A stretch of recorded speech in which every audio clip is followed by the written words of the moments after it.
திம்மராஜபுரம், ஞாயிற்றுக்கிழமை இரவு 10 மணி. செல்லமுத்து வாத்தியார் உற்சாகத்துடன் வீட்டில் உள்ள டிவியை ஒளிரச் செய்து பின்பு தேவையான உபகரணங்களை உயிர்ப்பித்து தன் மனைவி அஞ்சுகத்தை, ஏ அஞ்சு வா வா புள்ள, ஸ்கைப் ரெடி, பேரனும் அவனும் இப்ப வந்துருவாவ என்றார்.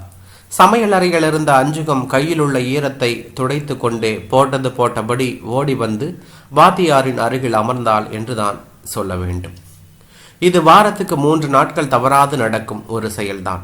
எனினும் ஒவ்வொரு முறையும் நியூ ஜெர்சியில் இருக்கும் தங்கள் மகன் குமரேசன், பேரன் நிக்கில் மற்றும் மருமகள் சரோஜா மூவரும் ஸ்கைப்பில் வந்து தங்களுடன் உரையாடும் போது செல்லமுத்து வாத்தியாரும் சரோஜாவும் உருகிதான் போவார்கள் என்றுதான் சொல்ல வேண்டும். ஸ்கைப்பில் பேசிய பிறகு பேரனின் மழலையும் குறும்புத்தனத்தையும் இவர்கள் தங்களுக்குள் சொல்லி சொல்லி அன்று முழுவதும் சந்தோஷிப்பார்கள் என்றுதான் சொல்ல வேண்டும். செல்லமுத்து பாளையங்கோட்டை கிறிஸ்துராஜா உயர்நிலைப் பள்ளியில் தமிழ் வாத்தியாராக பணிபுரிந்து ஓய்வு பெற்றவர். 2 முறைகள் சிறந்த ஆசிரியருக்கான விருது பெற்றவர். ஒரு நல்ல ஆசிரியராக மட்டுமல்லாமல் நேர்மை, உண்மை, எளிமை ஆகியவைகளை மாணவர்களுக்கு போதித்து தானும் அதன்படி வாழ்ந்து வருபவர் என்றுதான் சொல்ல வேண்டும். தன்னுடைய ஒரே மகன் குமரேசனை பாளை கல்லூரியில் நன்றாக படிக்க வைத்தார். அதன் பிறகு அவன் நிதி சம்பந்தமான ஒரு படிப்பை தொடர்ந்து 2 வருடங்கள் படித்தான். படித்த சூட்டோடு அவன் கோல்ட்மேன் சாக்ஸ் மல்டிநேஷனல் கம்பெனியில் 6 மாதங்கள் ஜப்பானில் பயிற்சி பெற்றான். பின்பு அவனை அதன் நியூயார்க் தலைமை அலுவலகத்தில் நிரந்தர பணியில் அமர்த்தி விட்டார்கள் என்றுதான் சொல்ல வேண்டும். அடுத்த 2 வருடங்களில் செல்லமுத்து வாத்தியார் குடும்பத்திற்கு ஏற்ற ஒரு அமைதியான பெண்ணை சல்லடை போட்டு தேடி திசையன் விளை ஊரைச் சேர்ந்த சரோஜாவை குமரேசனுக்கு திருமணம் செய்து வைத்தார். பெண் வீட்டாரும் வரதட்சணை எதுவும் வாங்காது கல்யாணத்தையும் மிக எளிமையாக நடத்த சொல்லி பூரிப்பில் திளைத்தார் என்றுதான் சொல்ல வேண்டும். 2 தினங்கள் மட்டும்தான் தன் திருமணத்திற்காக குமரேசன் இந்தியா வந்திருந்தான். திருமணமான கையோடு சரோஜாவுக்கு அமெரிக்கா விசா ஏற்பாடு செய்தான். பின்பு அவளுடன் நியூ ஜெர்சியில் 2 படுக்கை அறைகள் கொண்ட ஒரு பெரிய அப்பார்ட்மெண்ட்டின் 60வது மாடியில் குடியேறினான். அங்கிருந்து பார்த்தால் அமெரிக்காவின் லிபர்டி சிலை நன்றாக தெரியும். தினமும் ஹட்சன் ரிவர் தாண்டிதான் நியூயார்க் அலுவலகம் செல்வான். குளிர்காலம் தவிர அமெரிக்காவின் அழகிய வாழ்க்கை இருவருக்கும் பிடித்துவிட்டது என்றுதான் சொல்ல வேண்டும். 2 வருடங்களில் அவர்களுக்கு நிக்கில் பிறந்தான். பிரசவத்தை அமெரிக்காவிலேயே வைத்து கொண்டார்கள். பேரன் பிறந்து 2 வருடங்கள் ஆகியும் அவன் இந்தியாவுக்கு இன்னமும் வரவில்லை என்றுதான் சொல்ல வேண்டும். அவனுக்கு 2 வயதாகியும் தம்மால் அவனை நேரில் கொஞ்ச முடியவில்லையே என்கின்ற ஏக்கம் செல்லமுத்து வாத்தியாருக்கும் அஞ்சுகம் அம்மாளுக்கும் ஏராளமாக இருந்தது என்றுதான் சொல்ல வேண்டும்.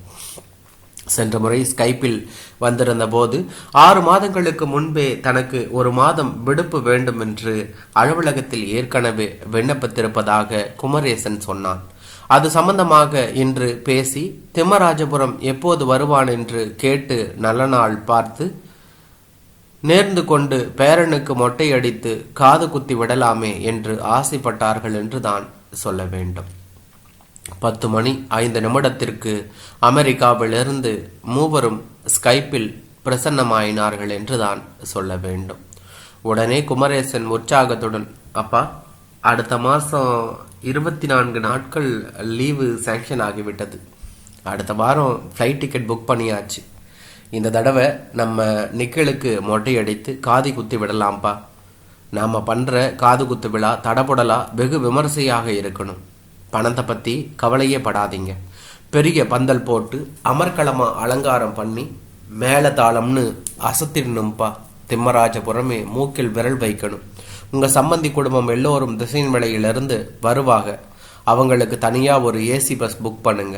எத்தனை பேர் வர்றாங்கன்னு கேட்டு ஜானகிராமில் ரூம் போட்டுருங்க என்று சொன்னான். டேய், ரொம்ப குதிக்காத நீ. கோவிலில் வச்சு குழந்தைக்கு முடி இறக்கி காதணி விழா நடத்த இங்கன வர்றியா, இல்லை இப்போ நீ புது பணக்காரன் என்கின்ற பெருமையை தம்பட்டம் அடித்து பீத்திக்க போறியா? திம்மராஜபுரம் இன்னமும் ஏழை பாளைகள் நிறைஞ்ச ஊர்தாம்ல. நாமளும் 4 வருஷத்துக்கு முந்தி அப்படி தான் இருந்தோம்ல. நாம் படோடோபம் காமிக்காம எளிமையா இருந்தாம்ல, ஊர்க்காரங்க நம்மக்கிட்ட மனம் விட்டு பேசி நெருக்கமா பழகுவாங்க. ஊர்ல பாதி பேருக்கு மேல நம்ம சொக்காரணுவ. என்னப்பா இப்படி சொல்லுதிய என்று சொன்னான். ஆமால, பணம் ஆடம்பரம் காமிச்சு நாம அலட்டிக்கிட்டா நம்ம பார்த்து மிரண்டு போய் விலகிடுவாங்க. அவங்க கிட்ட போய் நம்ம புது வசதியை காண்பிக்கிறது அவியலை பழிக்கிற மாதிரியில். ஆத்தாக்கு கடா வெட்டி ஊருக்கெல்லாம் நல்ல வயிறார சாப்பாடு போட்டால் ரொம்ப சந்தோஷப்படுவாங்க. நம்ம வீட்டு விசேஷத்தை எளிமையாக நடத்தினா இங்கன நடத்தலாம். இல்லை நீ உன் பிள்ளைக்கு ரொம்ப ஆடம்பரமாக நடத்தணும்னா அதுவும் சரிதான். அப்போ சென்னையிலேயே ஒரு பெரிய ஏசி ஹாலில் நடத்தலாம். ஆனால் நம்ம ஊர்ல இருந்து சொக்கார பயிலுவ வரமாட்டாங்க. சாமிக்கு நெஞ்சு மட்டும் குறை இருக்கும். அப்புறம் உன் இஷ்டம் என்று சொன்னார். ஆமா குமரேசு, அப்பா சொல்றது ரொம்ப சரின்னு எனக்கு படுது. தாம் தூம்னு ஆடம்பரம் பண்ணா கண்ணுப்படும்பா, அஞ்சுகம் அம்மாள் சொன்னார். பெரியவர்களின் பேச்சில் இருந்த நியாயத்தை புரிந்து கொண்ட சரோஜாவும், ஆமாங்க, நம்ம அம்மா அப்பா சொல்றது தான் சரி என்று சொன்னாள் என்று தான் சொல்ல வேண்டும். செல்லமுத்து சிரித்து கொண்டே, நீதாமா என்னுடைய ஒரே செல்ல மகள் என்று சொன்னார் என்று தான் சொல்ல வேண்டும். குமரேசன் வாய் விட்டு சிரித்தபடி, நீங்க எல்லாம் ஒன்று சேர்ந்துட்டீங்க, இனி நான் எதுவும் சொல்ல வேண்டாம், உங்க அனைவரின் முடிவு தான் என் முடிவும் என்று சொன்னான் என்று தான் சொல்ல வேண்டும். நிக்கில் எல்லாம் புரிந்த மாதிரி அம்மா மடியில் துள்ளி குதித்து தன் 2 பிஞ்சு கைகளையும் தட்டி ஓசை எழுப்பினான் என்று தான் சொல்ல வேண்டும். அனைவரும் சந்தோஷத்துடன் ஸ்கைப்பை அணைத்துவிட்டு பிரிந்தார்கள் என்று தான் சொல்ல வேண்டும். அடுத்த வாரம் அமெரிக்காவிலிருந்து சென்னை வந்து அங்கிருந்து அனந்தபுரி எக்ஸ்பிரஸ் ரயிலில் நெல்லை ஜங்ஷன் வந்து இறங்கி ஆட்டோ பிடித்து அவர்கள் திம்மராஜபுரம் வந்தார்கள். அடுத்த நாளே திசையின்விளையிலிருந்து சரோஜாவின் வீட்டினரும் சேர்ந்து கொள்ள வீடே கலகலப்பானது என்று தான் சொல்ல வேண்டும்.